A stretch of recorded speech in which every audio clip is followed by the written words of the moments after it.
Welcome to Vedavyasa academy. Dear friends, 2026 T20 world cup మరోసారి mass entertainment అందించింది. నిన్న మార్చి 5వ తేదీన ముంబైలోని వాంఖేడే స్టేడియంలో జరిగిన రెండో సెమీస్లో ఇండియా మరియు ఇంగ్లాండ్ తలపడ్డాయి. ఇది మామూలు మ్యాచ్ కాదు, అసలైన హై వోల్టేజ్ పోరు. ఇరు జట్లు తమ పూర్తి సామర్థ్యాన్ని ప్రదర్శించాయి.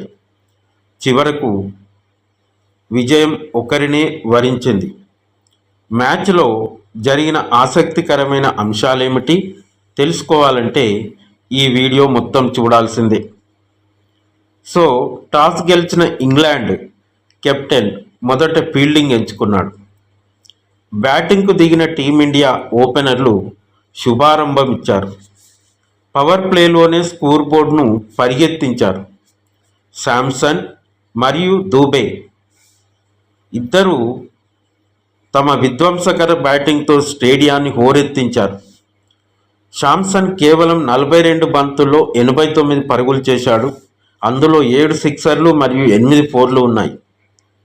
మరోవైపు శివం దూబే 25 బంతుల్లో 43 పరుగులు చేసి టీమిండియా భారీ స్కోర్ను సాధించడానికి దోహదపడ్డాడు. సో చివర్లో హార్దిక్ పాండ్యా 12 బంతుల్లో 27 పరుగులు మరియు తిలక్ వర్మ 7 బంతుల్లో 21 పరుగులు తమ మెరుపులతో ఇండియా స్కోర్ను 20 ఓవర్లో 7 వికెట్ల నష్టానికి 253 పరుగులకు చేర్చారు. T20 వరల్డ్ కప్ చరిత్రలోనే నాకౌట్ మ్యాచ్లో ఇది అత్యధిక స్కోర్. సో 254 పరుగుల భారీ లక్ష్యంతో బరిలోకి దిగిన ఇంగ్లాండు మొదట కష్టపడిన జేకోబ్ బెదెల్ అనే యువ ఆటగాడు అద్భుతంగా ఆడాడు. అతను కేవలం 48 బంతుల్లో 105 పరుగులు చేసి సెంచరీ సాధించాడు. అతను తన ఇన్నింగ్స్లో 10 సిక్సర్లు 6 ఫోర్లు బాదాడు. సో బేదల్ బ్యాటింగ్ చూస్తుంటే ఇంగ్లాండ్ విజయం ఖాయం అనిపించింది. కానీ మ్యాచ్ చివరిలో భారత బౌలర్లు పుంజుకున్నారు. ముఖ్యంగా రనౌట్ రూపంలో బేదల్ పెవిలియన్ చేరడం మ్యాచ్కు టర్నింగ్ పాయింట్ అయిపోయింది.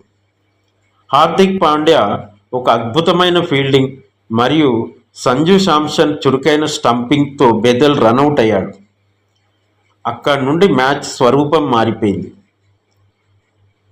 సో చివరి ఓవర్లో జోఫ్రా ఆర్చర్ వరుసగా 3 సిక్సర్లు కొట్టి మ్యాచ్ని ఉత్కంఠగా మార్చాడు.